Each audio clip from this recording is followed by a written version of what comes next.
pasada estuvimos comenzando el año precisamente con un tema que vamos a estar estudiando y es lo yo soy de Jesús.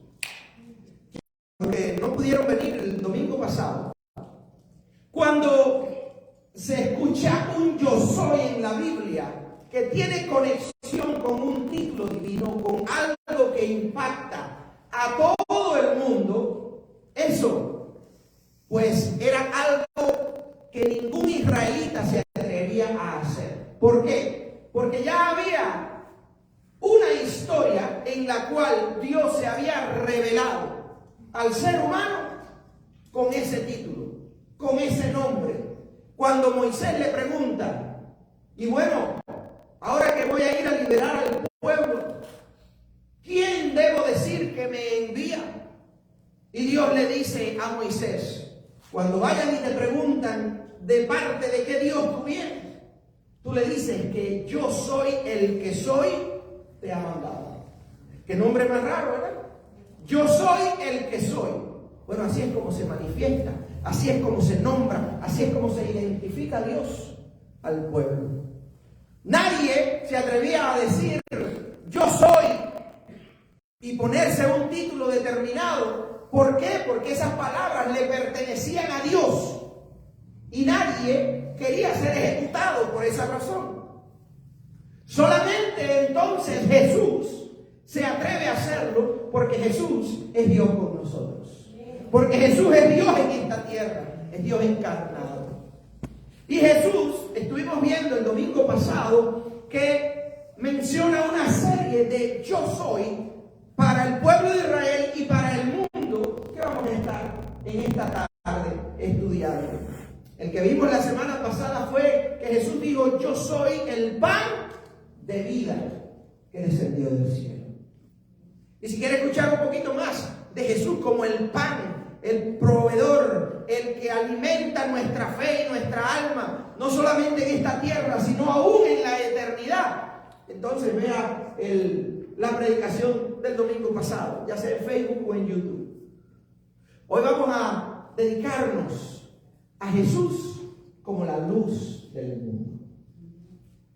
Jesús también dijo de sí mismo, yo soy la luz. Y lo encontramos allí en Juan 8, capítulo 8, versículo 12. Y vamos allí a la palabra de Dios. Le invito a que abra su Biblia. Y si no trae Biblia, pues acérquese a un cristiano. Todavía no agarran el chiste, ¿verdad?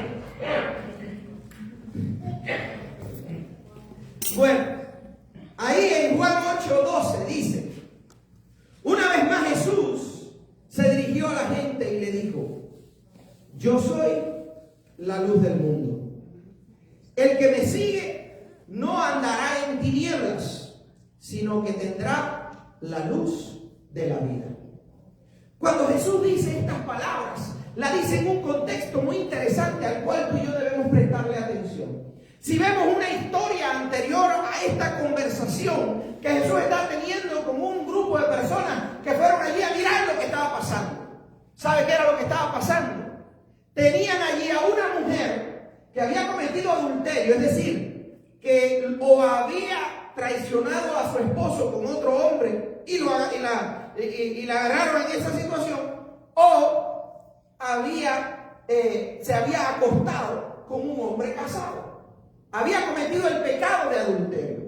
La Biblia no dice qué pasó con el hombre. No sé si el hombre corrió más rápido que la mujer o no se sabe. Si al hombre ya lo habían ejecutado y solamente quedaba ella y quisieron probar a Jesús. Se la llevaron a Jesús y le dijeron, bueno, es lícito que la apedremos, está bien que... Y Jesús dijo, el que de ustedes no haya cometido pecado, que lance la primera piedra.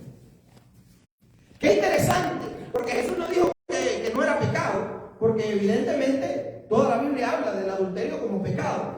Pero Jesús, lejos de él agarrar la piedra y caerle a pedradas a aquella mujer, lo que le dijo a aquellos que se pensaban que eran muy iluminados, que eran que tenían mucho derecho para caerle a pedradas y a ejecutar a aquella mujer, le digo a ellos: ¿entre de ustedes no haya cometido pecado?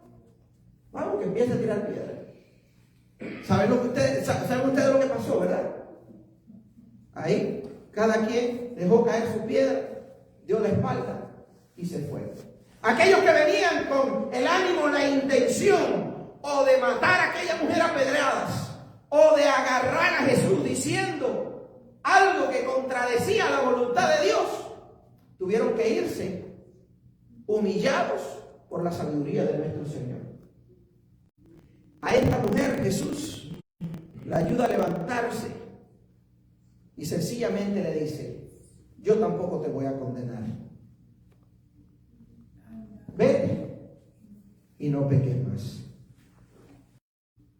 Le había acabado de salvar la vida a una mujer que estaba en pecado, que había sido agarrada en pecado, que según la ley merecía la muerte, porque esa era la ley de aquel tiempo. En el Antiguo Testamento a los adúlteros se les ejecutaba a pedradas, tanto hombres como mujeres.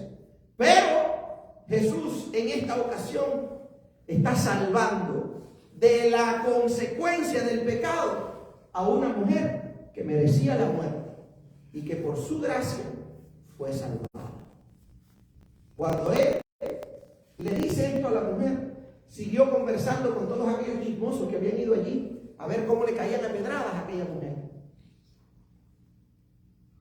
Y les dice: yo soy la luz del mundo. Y vincula la luz con la vida. ¿Y sabe qué? Eso es una combinación muy interesante. Porque a lo largo de la Biblia, la luz significa Dios, significa perdón, significa vida, mientras que la oscuridad significa pecado y significa muerte. Tal es así que el profeta Isaías, allí en Isaías 9, capítulo 9, versículos 2 y 6, hablando acerca de la profecía del Cristo que había de venir, del Mesías que había de venir, miren cómo lo presenta: el pueblo que andaba en la oscuridad ha visto una gran luz. Sobre los que vivían en tierra de sombra de muerte, la luz ha resplandecido.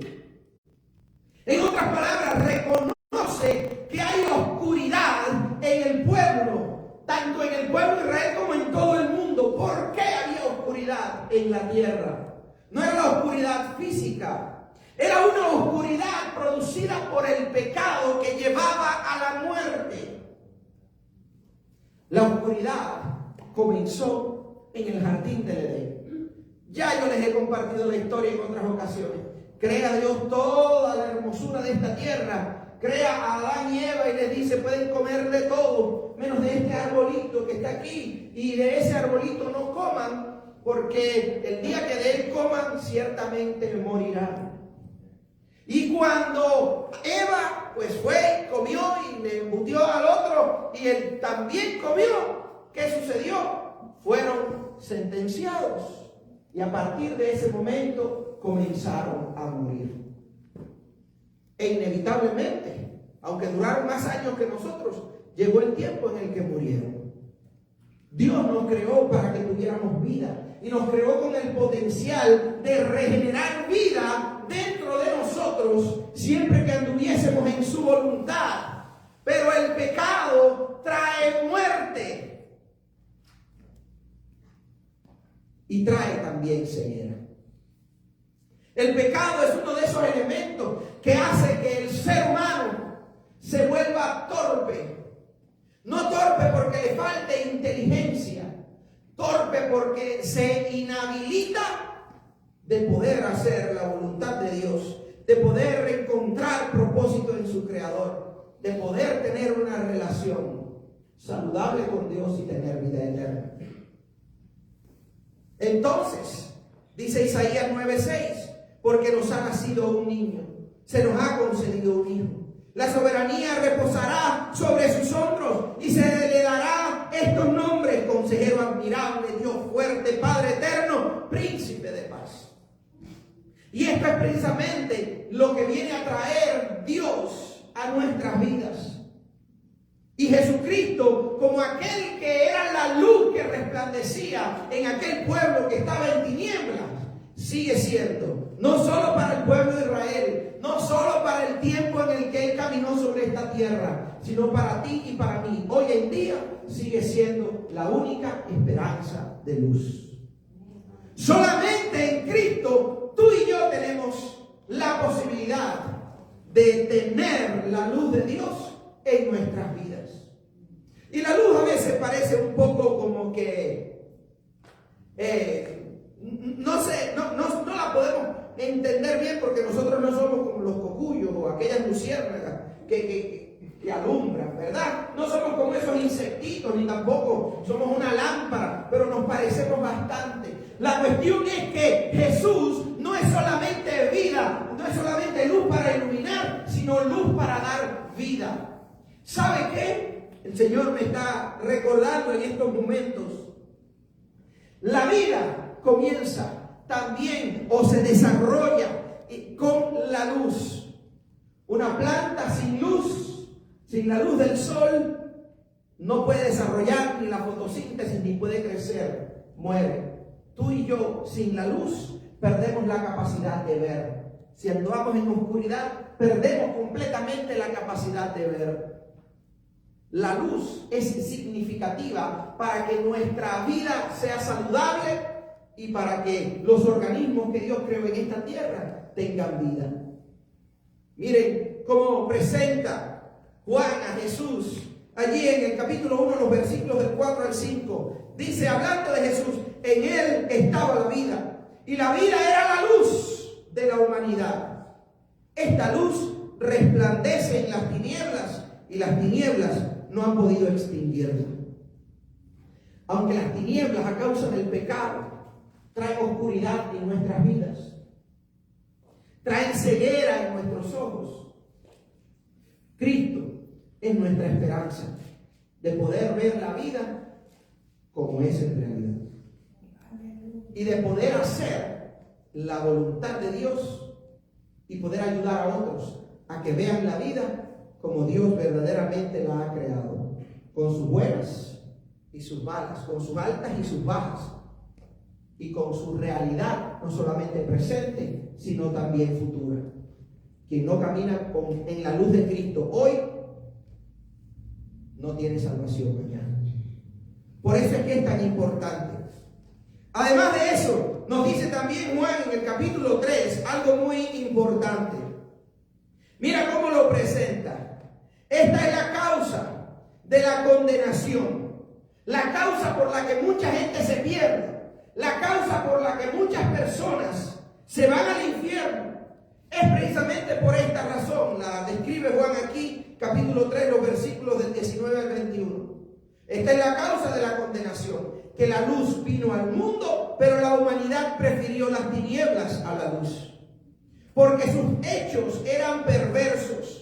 Pues todo el que hace lo malo aborrece la luz y no se acerca a ella por temor a que sus obras queden al descubierto. En cambio, el que practica la verdad se acerca a la luz para que se vea claramente que ha hecho sus obras en obediencia a Dios.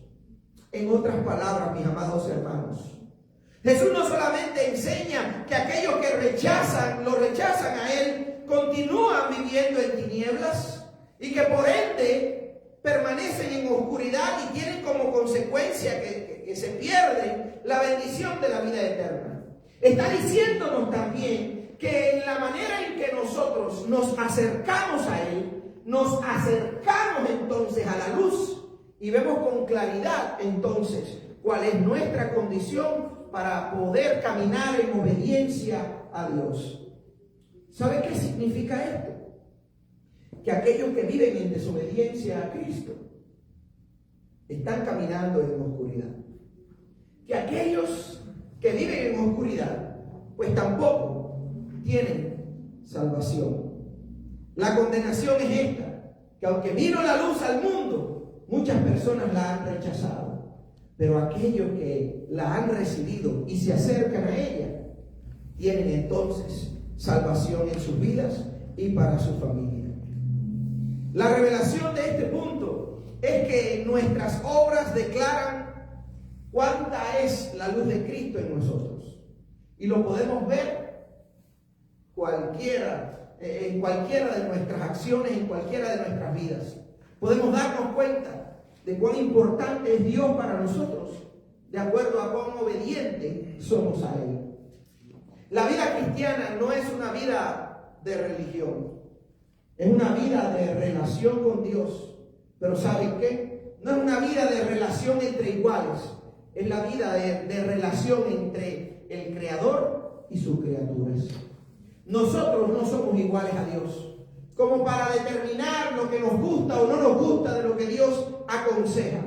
La palabra nos dice que nosotros somos creación de Dios, y como criaturas Dios nos conoce, Dios sabe nuestro futuro, Dios conoce nuestro carácter, nuestra salud, nuestra disponibilidad de tiempo, el día que nacemos, el día que morimos. Dios lo sabe todo, no solo de nosotros en lo particular, sino de todo el mundo. ¿Qué hace Dios con esa información? Tiene un plan para tu vida y tiene un consejo para tu vida. Camina en santidad, conoce lo que yo aconsejo y obedece, y te va a ir bien.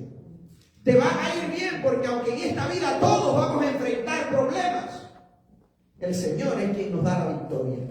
Te va a ir bien porque aunque te enfermes en algunas circunstancias, o aunque tengas un accidente en alguna oportunidad, y aunque te llegue el día en que vas a morir, igual que vamos a morir todos, te va a ir bien porque nuestra vida no termina ni es determinada por la muerte, sino que tenemos una vida eterna que ha sido regalada por la luz del mundo, que es Cristo Jesús.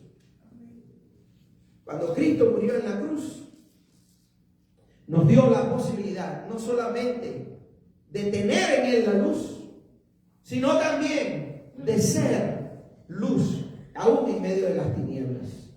Mire cómo Él mismo lo presenta en Mateo 5, del 14 al 16. Ustedes son la luz del mundo. Ya no dice solamente que Él es la luz del mundo. Ahora nos está diciendo a nosotros, ustedes que caminan conmigo, ustedes que han recibido mi luz, ustedes que han creído en mí, ustedes entonces se han convertido en un reflejo de mi luz y ahora son la luz del mundo. Aunque tú no te creas muy inteligente, aunque tú no te creas una persona muy capacitada, aunque tú te creas que no eres lo más importante del mundo, quiero que sepas, Dios te ha hecho luz. Dice, ustedes son la luz del mundo. Ahora lo interesante dice, una ciudad en lo alto de una montaña no se puede esconder. Es muy evidente. ¿Por qué? Porque en las noches se ilumina, ¿verdad? Y la luz se ve a la distancia. Dice, tampoco se enciende una lámpara para cubrirla con una vasija. Por el contrario, se pone en el candelabro para que ilumine a todos los que están en la casa. Hagan brillar su luz delante de todos, para que ellos puedan ver las buenas obras de ustedes y alaben a su Padre que está en los cielos. Sean luz, porque si ustedes son luz, entonces ustedes van a poder guiar a otros a la luz de la vida. Sean luz, porque si ustedes son luz, entonces podrán ser un buen testimonio de lo que significa ser un cristiano. Cuando ustedes son luz, igual que Cristo es luz, entonces tenemos la bendición de que podamos guiar a otros a que caminen en la luz. Ustedes saben lo que hace el pecado.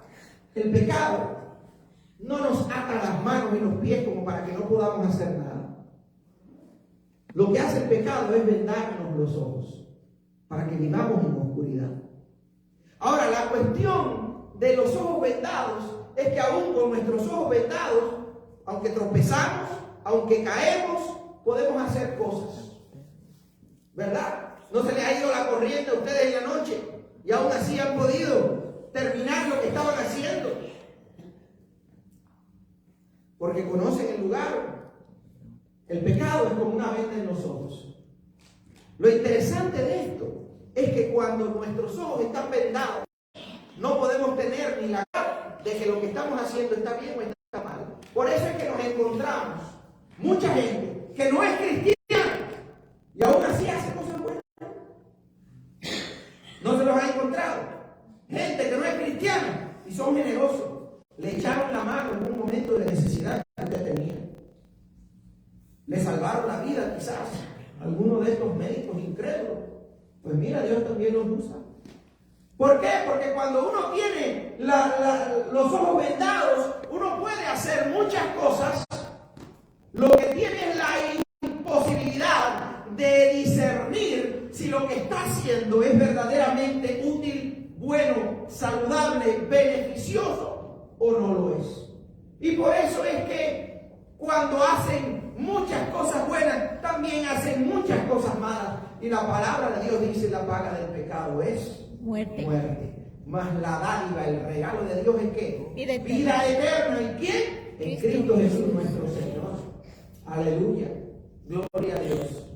Eso quiere decir también que cuando nosotros, que somos luz y tenemos nuestros ojitos abiertos, porque Cristo nos ha iluminado y nos ha quitado la venda, cuando tú y yo cometemos pecado, cuando tú y yo andamos en desobediencia con Dios, dejamos que Satanás nos ponga una venda en los ojos.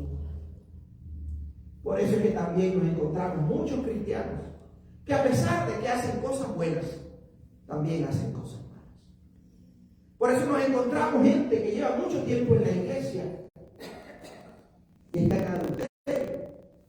Gente que está muchos años en la iglesia, son pastores, son maestros y se roban la ofrenda. Son gente líderes en el pueblo de Dios y aún así andan mintiendo, andan chismeando, andan haciendo lo que no deben hacer. ¿Por qué? Porque con el pecado dejaron que sus ojos fueran vendados, y cuando nuestros ojos están vendados no podemos discernir con claridad lo que nos conviene hacer y lo que no. Hacemos lo que esté a nuestro alcance, y Dios quiere que tú y yo hagamos las cosas con claridad, con nuestros ojos abiertos y con luz en nuestro camino. ¿Cómo se logra eso? Siendo luz. Ustedes son la luz del mundo, dijo el Señor. Cuando Dios nos creó con la capacidad como la que tiene un bombillo. Dios nos creó en el principio con la capacidad de ser luz. Dios nos creó como sale un bombillo de la fábrica, listo para que en el momento que sea necesario encienda. Pero muchos no encienden. ¿Por qué? Porque no tienen la luz de Cristo en sus vidas. Dios te creó a ti y me creó a mí para que en el momento en que conozcamos a Cristo seamos como ese bombillo que desde el principio que el interruptor se activa, damos todo nuestro potencial de luz, damos toda la luz que podemos dar. Así es como Dios quiere que tú y yo actuemos. Sin embargo, donde Dios puso un interruptor, el diablo ha puesto muchas veces un dimmer. Y hay cristianos que vienen a Cristo y reciben la luz de Cristo, pero todavía están iluminando a una potencia muy baja comparado con lo que pueden hacer. Y es el tipo de personas, el tipo de cristianos que sí, que creen en Dios, que son salvos, pero que todavía siguen titubeando en su relación con Dios, siguen coqueteando con aquello que no les conviene. Siguen decidiendo lo que van a obedecer de lo que Dios aconseja y lo que prefieren ignorar del consejo de Dios. ¿Sabe qué? Sí. Eres un cristiano probablemente rebelde, un cristiano que tiene mucho más potencial que el que está dando. Puede dar mucha más luz, pero escogemos dar solamente un poquito. Por eso es que la gente sigue sin ver a Cristo en nosotros. La gente sigue sin convertirse alrededor nuestro.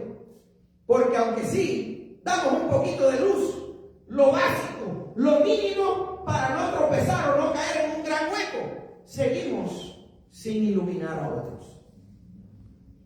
Pero cuando tú y yo nos damos cuenta de nuestras fallas, de nuestro pecado y de nuestras limitaciones, comenzamos a acercarnos a Cristo. Y a través del arrepentimiento, a través de la obra del Espíritu Santo en nuestras vidas, a través de su gracia, a través de su poder, a través de su obra redentora en ti y en mí, terminamos dando completamente la luz con la que Dios quiere que iluminemos. Tú y yo estamos en casas donde hay gente incrédula. Tú y yo estamos trabajando o estudiando en lugares donde hay gente que no conoce a Cristo. Hoy el Señor nos llama para que tú y yo no seamos como un bombillito que el dimmer lo ha llevado a dar el mínimo de lo que puede dar. Se ve que está encendido, pero está dando el mínimo. No. Vamos a acercarnos hoy a Cristo. Ponte de pie. Vamos a acercarnos hoy a Cristo y decirle: Señor, ayúdame a ser diferente. Dile: Señor, ayúdame a que mi vida pueda ser un reflejo limpio y poderoso de la obra que tú quieres hacer en mi vida. Cámbiame, Señor. Cierra tus ojos y dile al Señor: cámbiame, Señor. Restaura mi vida. Sosténme con tu mano poderosa. En esta hora, Padre, clamamos delante de ti porque sabemos que ninguno de nosotros está dando todo lo que podemos dar. A todos nos falta crecer. A todos nos falta, Señor, darte el 100%. Porque todos guardamos un poco, mucho o poquito, pero todos guardamos algo que no te queremos dar. En esta hora te pedimos: ayúdanos, Señor. Porque no vamos a ser tan arrogantes como para decir: ya, yo lo puedo hacer. No, necesitamos tu ayuda, Señor. Necesitamos que tu Espíritu Santo, Señor, nos pueda dar esa fuerza que necesitamos para decirle que no al pecado, para decidir hacer las cosas bien. Necesitamos tu ayuda, Señor, para poder caminar contigo, Señor, en tu verdad y en tu amor. Necesitamos de ti. En esta hora nos rendimos ante tu presencia y te pedimos, Señor, que podamos iluminar a nuestra familia, Señor, que podamos ser luz en nuestros matrimonios o luz con nuestros hijos, Señor, que podamos ser luz en nuestro vecindario, en nuestras escuelas, en nuestros trabajos. Ayúdanos a ser luz, que todo el mundo pueda ver que ya no somos los mismos apagados, que ya no somos los mismos ciegos que éramos antes, que la gente comience a ver un cambio, que la gente comience a ver que verdaderamente somos cristianos definidos, no cristinos camuflajeados como si fuéramos, pero no somos. Ayúdanos, Señor, a definirnos como hijos tuyos, que te buscan, que te aman y te obedecen. Porque tú eres la luz de vida, la luz de esperanza, y quieres llenarnos de esa luz. Vacíame, Señor, para que yo pueda llenarme de tu luz, para que yo pueda llenarme de esa vida. Vacíame, Señor, y límpiame como se limpia el cristal de los focos de un carro, como se limpia una vasija de cristal para que con claridad pueda, Señor, reflejar tu luz. Cámbiame y lléname de